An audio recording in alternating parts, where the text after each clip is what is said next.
அனைவருக்கும் அன்பான வணக்கங்கள். இது மகா பெரியவா ஆன்மீகம் யூடியூப் சேனல். ஆடி மாதத்து முதல் செவ்வாய்க்கிழமை ஒரு எளிமையான சூட்சம பரிகாரம். இதை பிடித்து வைத்தால் போதும், உங்கள் பிரச்சனைகள் எல்லாம் தீரும். ஔவையார் வழிபாடு நீங்க நிறைய பேர் கேள்விப்பட்டிருப்பீங்க, நிறைய பேர் செய்துட்டும் இருப்பீங்க. அதுவும் குறிப்பாக மதுரைக்கு அந்த பக்கம் பார்த்தீங்கன்னா, திருநெல்வேலி, கன்னியாகுமரி மாவட்டத்திலாம் ரொம்ப சிறப்பாக நடைபெறும் இந்த ஔவையார் விரத வழிபாடு. இந்த ஔவையார் விரத வழிபாடு வீட்டில் ஆண்கள் இல்லாத இரவு நேரத்தில் செய்யக்கூடிய ஒரு வழிபாடு. இந்த வழிபாட்டையும் இந்த வழிபாட்டிற்குரிய கதையையும் உங்களுக்கு ரத்தின சுருக்கமாக சொல்கிறேன். இதில் நீங்கள் முக்கியமாக செய்ய வேண்டிய ஒரு தாந்திரிக பரிகாரத்தையும் சொல்கிறேன். நம்ம சேனலில் நான் போடக்கூடிய பதிவுகளில் உங்களுக்கு சந்தேகம் இருந்தாலும், பூஜை பொருட்கள் தேவைப்பட்டாலும், அக்ஷய பாத்திரம் உணவளிக்கும் திட்டம் ரூபாய் 30 மட்டும். ஆதரவற்ற ஏழை குழந்தைகளுக்கும் முதியவர்களுக்கும் இந்த திட்டத்தில் எங்களோடு இணைந்து உணவளிக்க விரும்பினாலும், ஆடி அமாவாசை அன்று முன்னோர் சாபம் நீங்க, பித்ருதோஷம் நீங்க உணவளிக்க விரும்பினாலும் 9344692042 இந்த வாட்ஸ்அப் எண்ணிற்கு தொடர்பு கொள்ளுங்க. இந்த ஆடி முதல் செவ்வாய் 22/7/2025 ஆடி மாதத்தின் 6ஆம் நாள் வருது.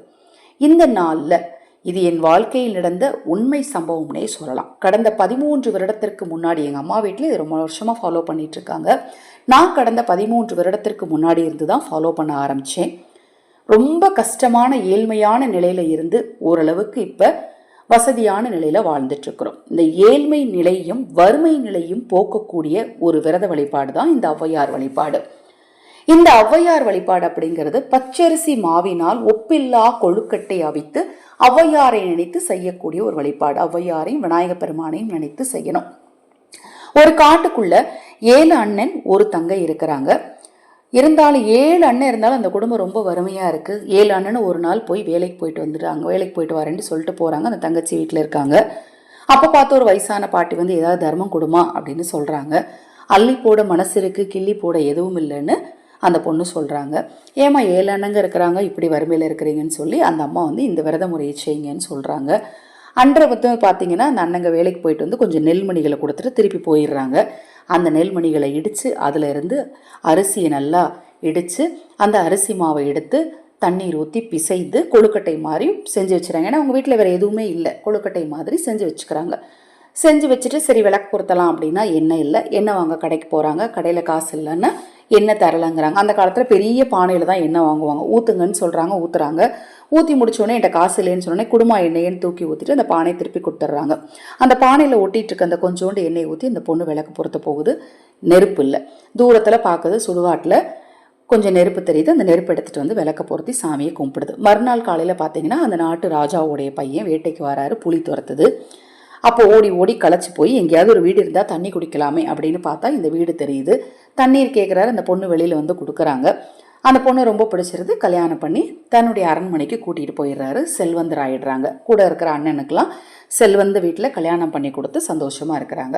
கொஞ்ச நாள் கழித்து பார்த்தீங்கன்னா அந்த பொண்ணு மாடியில் நின்று தலை கோதிட்டு இருக்காங்க. அண்ணன்மார் வந்து உப்பு விற்கிற சத்தம் கேட்குது. என்னடா இது நம்ம அன்னை சத்தம் மாதிரி கேட்குதே அப்படின்னு சொல்லி அந்த பொண்ணு எட்டி பார்க்குறாங்க. அண்ணா ஏன் இப்படி கஷ்டப்படுறீங்க அப்படின்னோடனே நான் சொன்ன ஔவையார் விரதத்தை கடைப்பிடிச்சிங்களான்னு அவங்க அண்ணிட்ட போய் கேட்குறாங்க. உப்புல்லா கொழுக்கட்டை போய் யாருமா சாப்பிட்றது, நீ தான் சொல்கிறேன்னு நான் அதெல்லாம் செய்யலை அப்படிங்கிறாங்க. அது தப்புங்க, செய்யுங்கன்னு சொல்லி கொடுத்து மறுபடியும் ஃபாலோ பண்ணி அவங்களுடைய வறுமை வந்து சரியாகுது. இது வந்து பெரிய கதை. நான் உங்களுக்கு ரொம்ப பெருசாக இதில் சொல்ல முடியாதுங்கிறதுனால உங்களுக்கு நான் ஷார்ட்டாக சொல்லியிருக்கேன். இப்போ இந்த உப்புல்லா கொழுக்கட்டையை நீங்கள் உங்கள் வீட்டில் ஆடி செவ்வாய், தப்புனா தை, மறந்தா மாசி, அயந்தா ஆடி, இந்த 3 மாதங்கள்லையுமே ஆடி செவ்வாய் இரவு ஆண்கள் வீட்டில் இல்லாதப்ப உங்கள் வீட்டில் இந்த கொழுக்கட்டையை வச்சு சாமி கும்பிடணும். பச்சரிசியை ஒரு 10 நிமிஷம் ஊற வைங்க, கழுவுங்க, அதை நல்லா மிக்சியில் போட்டு அரைச்சிக்கோங்க. அதில் நல்லா தண்ணீர் ஊற்றி உங்களுக்கு பிடித்த வடிவங்களில் அமைச்சிக்கிட்டு நல்லா சுடு தண்ணி தரத்தரன்னு கொதிக்க விட்டு நீங்கள் பிடிச்ச வடிவங்களை தூக்கி அதில் போட்டு வேக வச்சு எடுத்து வச்சுக்கோங்க. அப்போல்லாம் வந்து அவங்க வீட்டில் சாமி ஃபோட்டோ இதெல்லாம் கிடையாது. அதனால் என்ன பண்ணுச்சு அந்த பொண்ணுன்னா, மஞ்சளால் ஆன விநாயகரையும் களிமண்ணால் செய்த ஔவையாரையும் பிடிச்சு வச்சாங்க.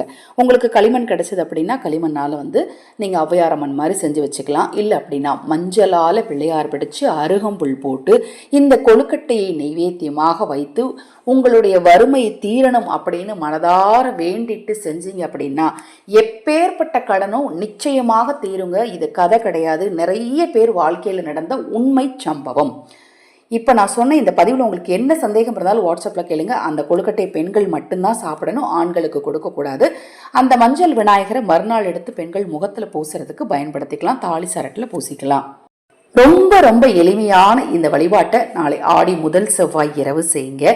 நான் சொன்ன இந்த பதிவில் என்ன சந்தேகம் இருந்தாலும் வாட்ஸ்அப்பில் கேளுங்க, கண்டிப்பாக தெளிவுபடுத்துகிறேன். ஹரஹர சங்கர ஜெய ஜெயசங்கர மகாபெரிவா திருவடிப்பாதம் சரணம் சரணம். நல்லதே நடக்கட்டும்.